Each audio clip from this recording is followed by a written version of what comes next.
Narrated by Al-Bara. The Prophet peace be upon him said, on the day of Al-Adha, the first thing we will do on this day of ours, is to offer the Eid prayer and then return to slaughter the sacrifice.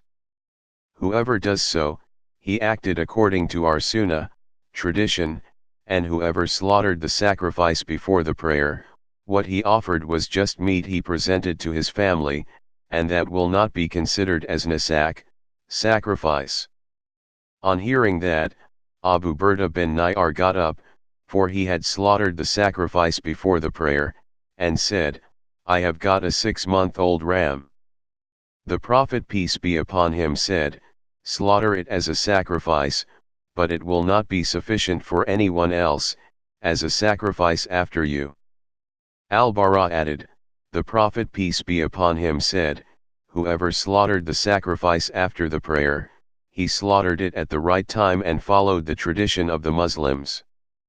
Narrated by Anas bin Malik. The Prophet peace be upon him said, whoever slaughtered the sacrifice before the prayer, he just slaughtered it for himself, and whoever slaughtered it after the prayer, he slaughtered it at the right time and followed the tradition of the Muslims. Narrated by Uqba bin Amir al-Juhani. That the Prophet peace be upon him distributed among his companions some animals for sacrifice, to be slaughtered on Eid al-Adha. Uqba's share was a jadha, a 6-month-old goat. Uqba said, O Allah's Messenger peace be upon him, I get in my share of jadha, a 6-month-old ram. The Prophet peace be upon him said, slaughter it as a sacrifice. Narrated by Aisha. That the Prophet peace be upon him entered upon her when she had her menses at Sarif before entering Mecca, and she was weeping, because she was afraid that she would not be able to perform the Hajj. The Prophet peace be upon him said, what is wrong with you?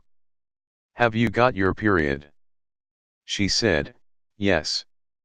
He said, this is a matter Allah has decreed for all the daughters of Adam, so perform all the ceremonies of Hajj like the others, but do not perform the tawaf around the Kaaba.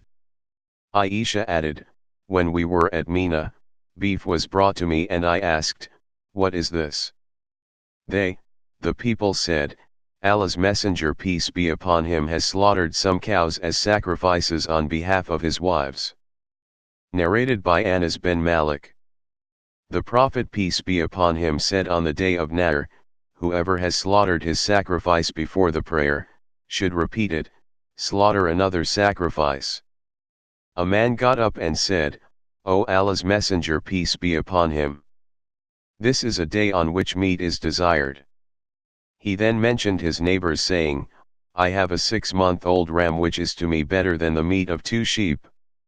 The Prophet peace be upon him allowed him to slaughter it as a sacrifice, but I do not know whether this permission was valid for other than that man or not. The Prophet peace be upon him then went towards 2 rams and slaughtered them, and then the people went towards some sheep and distributed them among themselves. Narrated by Abu Bakr. The Prophet peace be upon him said, time has come back to its original state which it had on the day Allah created the heavens and the earth. The year is 12 months, 4 of which are sacred, 3 of them are in succession, namely Dhul Qa'dah, Dhul Hijjah and Muharram, the 4th being, Rajab Madar which is between Jumada J and Shaban. The Prophet peace be upon him then asked, which month is this? We said, Allah and his apostle know better. He kept silent so long that we thought that he would call it by a name other than its real name. He said, isn't it the month of Dhul Hijjah? We said, yes. He said, which town is this? We said, Allah and his apostle know better. He kept silent so long that we thought that he would call it a name other than its real name. He said, isn't it the town of Mecca? We replied, yes. He said, what day is today? We replied, Allah and his apostle know better. He kept silent so long that we thought that he would call it by a name other than its real name. He said, isn't it the day of Nahr? We replied, yes. He then said, your blood, properties, and honor are as sacred to one another as this day of yours in this town of yours in this month of yours. You will meet your Lord, and he will ask you about your deeds. Beware. Do not go astray after me by cutting the necks of each other. It is incumbent upon those who are present to convey this message to those who are absent, for some of those to whom it is conveyed may comprehend it better than some of those who have heard it directly. Muhammad, the sub-narrator, on mentioning this used to say, the Prophet then said, no doubt. Haven't I delivered Allah's message to you? Haven't I delivered Allah's message to you?